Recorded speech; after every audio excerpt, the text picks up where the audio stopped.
Hello বন্ধুরা, তোমরা সবাই কেমন আছো? আশা করি সকলে খুব ভালো আছো। এখন আমি আছি জলেশ্বর মন্দিরে। ব্লগটি এখান থেকেই শুরু করছি। তোমরা সঙ্গে থেকো, পাশে থেকো এবং পুরো ভিডিওটি তোমরা দেখো, খুব ভালো লাগবে আশা করি।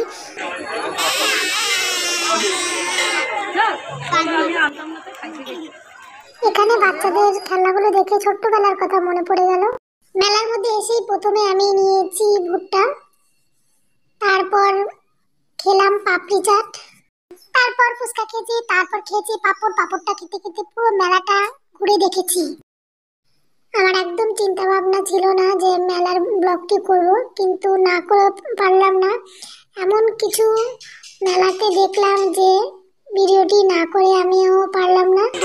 দেখতে থাকো, ভিডিওটি খুব ভালো লাগবে।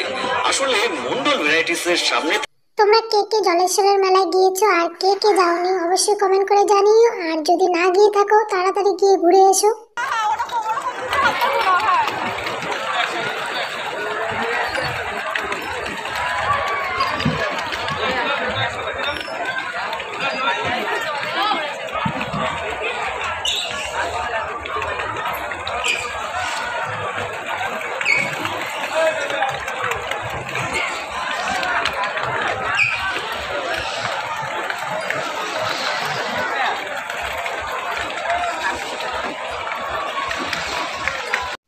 বলো তো বন্ধুরা, তোমাদের মধ্যে যারা ট্যাটু করিয়েছো, কারণ না কারণ নামে ট্যাটু করিয়েছো, অনেকে ভগবানের নামে, অনেকে নিজের প্রিয় মানুষের নামে ট্যাটু করিয়েছো, আর এরকম জায়গায় এত কষ্ট করে যেই মেয়েটি যে কার নাম লিখছে তোমরা শুনলে অবাক হয়ে যাবে।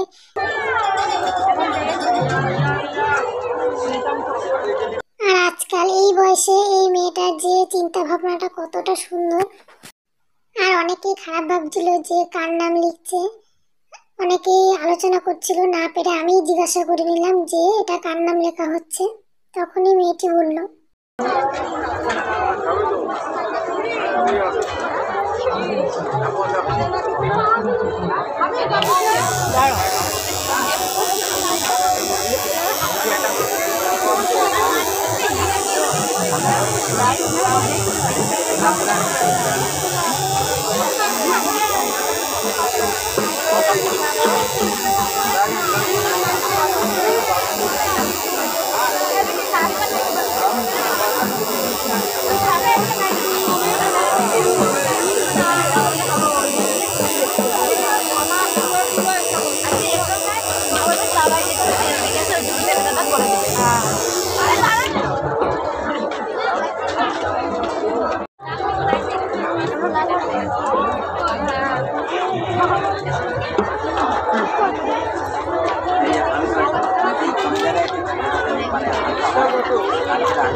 এটা কার নাম?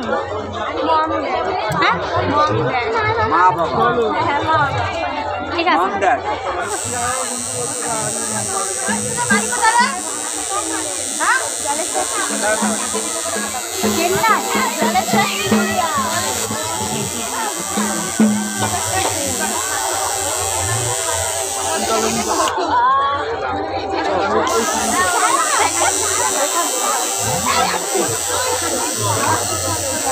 দেখি না দাদা